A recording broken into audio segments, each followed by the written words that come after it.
Item Number SCP-3125. Object Class Keter. Special Containment Procedures. SCP-3125 is kept inside Cognitohazard Containment Unit 3125 on the first floor of Site-41. This containment unit is a 10 meters by 15 meters by 3 meters cuboidal room clad in layers of lead, soundproofing, and telepathic shielding. Access is through an airlock system at one end of the containment unit. This airlock is programmed to allow only one person to enter the containment unit at a time and to remain locked until this person exits before allowing another person to enter. Under no circumstances may any coherent information be allowed to leave the containment unit. This includes written and electronic notes, photographs, audio and video recordings, sound, electromagnetic and particle-based signals and psi emanations. During the exit cycle, a purge system rigged to the airlock flushes the occupant's memory by flooding the airlock with amnestic gas for 3 minutes. A senior Antimemetics Division staff member must visit SCP-3125 every 6 weeks, 42 days. End of file.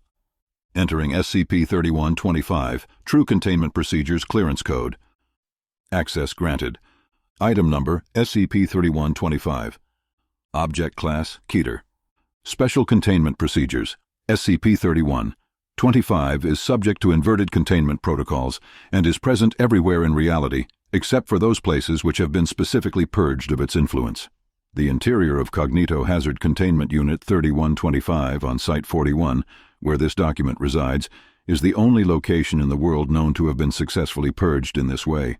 This containment unit is a 10 meters by 15 meters by 3 meters cuboidal room clad in layers of lead, soundproofing material, and telepathic shielding. Access is through an airlock system at one end of the containment unit. This airlock is programmed to allow only one person to enter the containment unit at a time and to remain locked until this person exits before allowing another person to enter. Under no circumstances may any coherent information be allowed to leave the containment unit. This includes written and electronic notes, photographs, audio and video recordings, sound, electromagnetic and particle-based signals and psi emanations. A purge system rigged to the airlock flushes the occupant's memory by flooding the airlock with amnestic gas for 3 minutes during the exit cycle. An alternate SCP entry must be maintained in the main Foundation database, giving only the technical specifications of the containment unit, provisions for senior Antimemetics Division staff to visit the unit's interior on a regular basis, and no description. Description: SCP-3125 is an extremely large, see full SCP-33 dimensional fractal topology, Attachment 13, highly aggressive anomalous metastasized meme complex originating externally to our reality and now partially intersecting it. SCP-3125 is adapted for survival in an eideatic ecology considerably more violent and hostile than our own. Here, our own refers to human headspace, the set of all ideas which humans have or are biologically capable of having. Because humans have no natural exposure to ideas as aggressive as SCP-3125, human minds have no protective evolutionary adaptations against it. Individuals possessed of SCP-3125 become incapable of entertaining weaker, conventional ideas and become instead wholly bodily subordinate to the purpose of serving and disseminating the core concepts of SCP-3125. In addition, although undergoing no outwardly visible physical alteration, they cease to be externally recognizable as human. SCP-3125 is not yet entirely present in our reality. Upon its arrival, the highly interconnected nature of human knowledge exchange systems means that it will take no longer than 12 hours, possibly as few as 4 hours, to encompass, dominate, and replace all human thought. At this point, humanity, as an abstract concept, along with all attendant abstracts such as civilization, culture, society, community, and family, will have ceased to exist. The Foundation terms such an eventuality an MK-class end-of-world scenario. The Foundation possesses numerous proven techniques for arresting the spread of such aggressive idea complexes, but these are all rendered unworkable in practice by SCP-3125's Autonomic Defensive Response boundary layer. Fully assembling a mental picture of SCP-3125 and perceiving its true shape causes SCP-3125 in turn to be able to perceive the observer. It then attacks the observer, killing them. The mechanism of the attack is unclear, but appears to be at least partially physical. Mental bystanders, Individuals whose thoughts and ideas resemble those of the observer are also attacked. This invariably includes the observer's entire extended research group, and often their close family, parents and offspring. The attack has the net effect of erasing all knowledge both of SCP-3125 and its attack from the world. This informational numbing effect performs a similar function to the anesthetic saliva of a mosquito's bite, enabling SCP-3125 to evade detection prior to its full incarnation. Foundation staff discovering SCP-3125 may be able to escape its attack via prompt use of amnestic medication to erase their knowledge of it.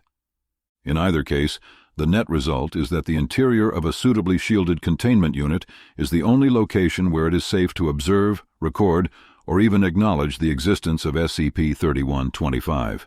Outside of such a containment unit, a true written description of SCP-3125 would constitute a lethal cognitohazard. SCP-3125 could be effectively neutralized using a machine proposed by the late Dr. Bartholomew Hughes called an irreality amplifier.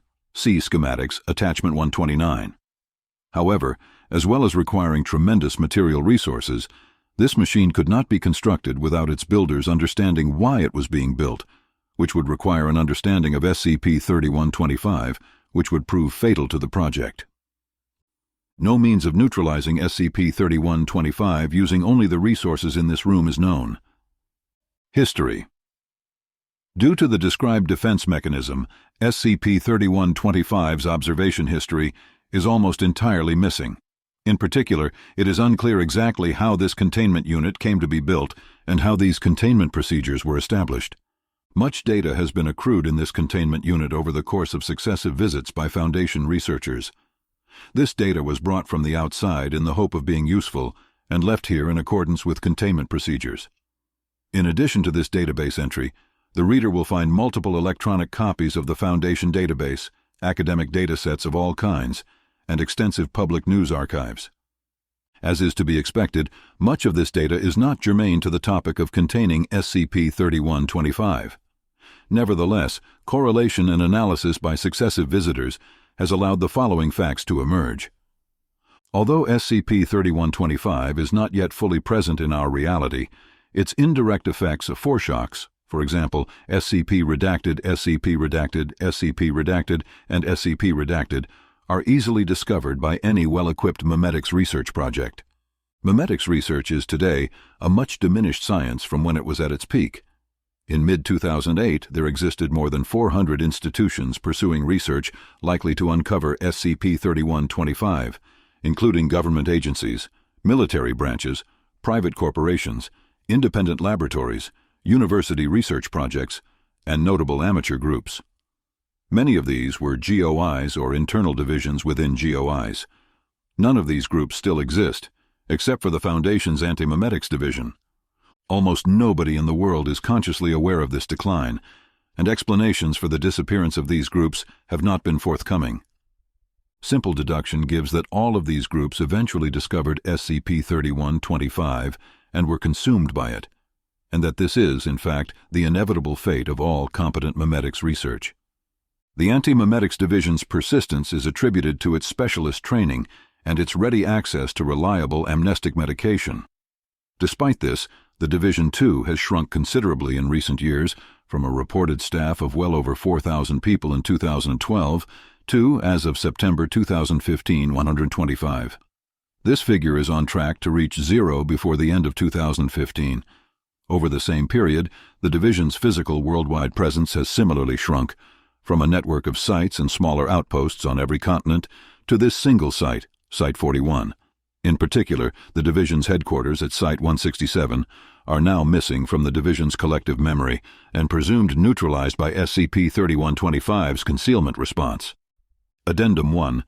Further analysis of the available data, specifically architectural diagrams of Site 41, Attachment 38, indicates the existence of a second containment unit on Site 41 conforming to the same basic design philosophy as this one.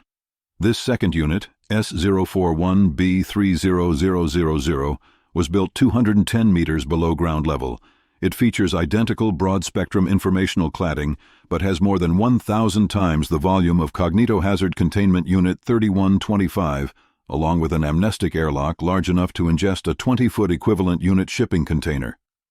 Information relating to the date of construction and purpose of S041B30000 is absent from Foundation records and is presumed to have been deliberately erased. The unit itself is hermetically sealed, and has been for an indeterminate period of time. Regardless of S041B30000's intended purpose, it, like any such containment unit, is capable of acting as a shelter from SCP-3125.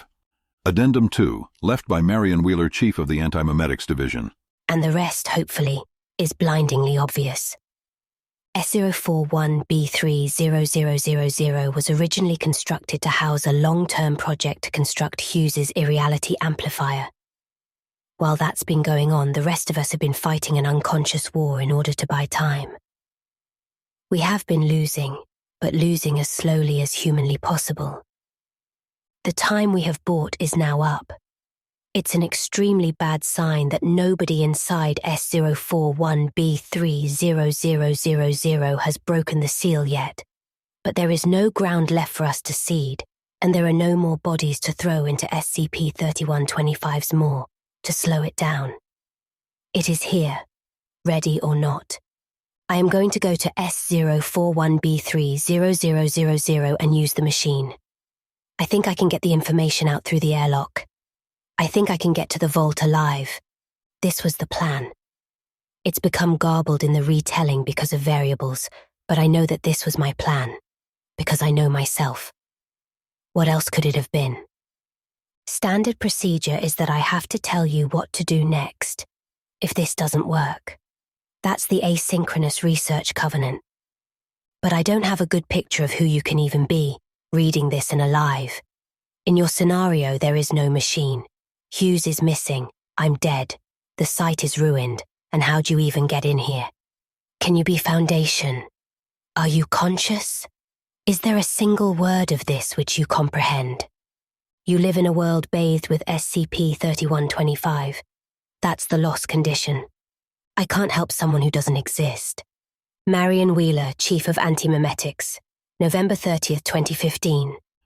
Upon accessing Addendum 2, a third addendum was found hidden in the archive. Playing Addendum 3 now. I found your body. And finding your body was a powerfully disorienting sensation for me.